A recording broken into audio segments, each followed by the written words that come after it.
Hi everyone, I'm Shubham. I'm a master teacher at Vedantu. We are discussing KVPY 2018 SX Part 1 Mathematics, and the question for this video is this.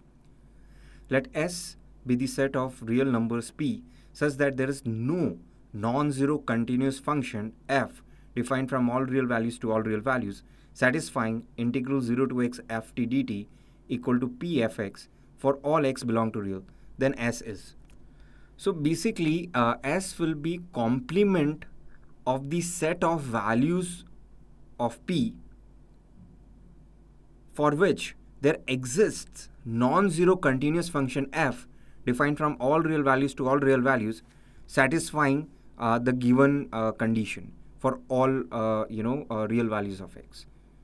So let's explore the set of real values of P for which there exists non-zero continuous function f satisfying this condition for all real values of x, and then this set capital S would be complement of that set.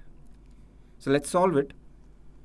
Here we can differentiate. Generally we'll differentiate in such cases both sides.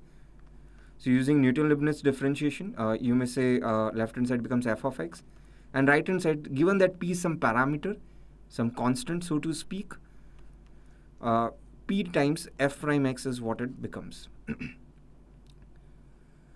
Now, let's rearrange this and let's integrate both sides with respect to x. So what we get is ln f of x is equal to x by p plus arbitrary constant, let's say c. So f of x is equal to e to the power, small c would be what? Let's say capital C, so to speak, and multiplied by e to the power x by p.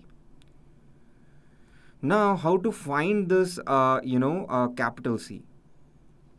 Possibly, how to find it?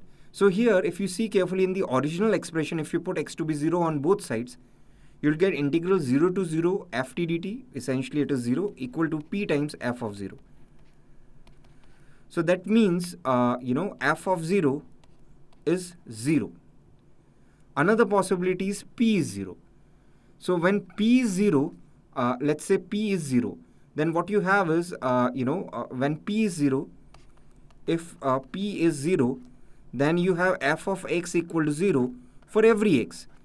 And we will not allow that. Why? Because what we are looking for is non-zero function f. That means f should not be identically 0. So we are anyway not interested in p equal to 0. P equal to 0 is rejected. And say if p is not 0, and that's what we would need also. Why? Because 1 by p expression is coming. So here, f of 0 is equal to 0. Now if f of 0 is equal to 0, I'll put x to be 0 here, and f of 0 would become 0, and the same x equal to 0 I'll put here. So it becomes c times e to the power 0, which is c times 1. That means c is 0. And if c is 0, f of x is equal to 0 times e to the power x by p. So that means f of x equal to 0 for every x. Why? Because this f of x is equal to some arbitrary constant capital C multiplied by e to the power x by p for every x. So that means even if p is 0, then I'm getting solution of this differential, solution of this condition or equation to be fx being identically 0. And even if p is non-zero, then too I'm getting fx to be identically 0 for this condition to be satisfied, for this equation to be satisfied. So that means no matter what p is, there is no non-zero a continuous function f. So that means the set S is set of all real values.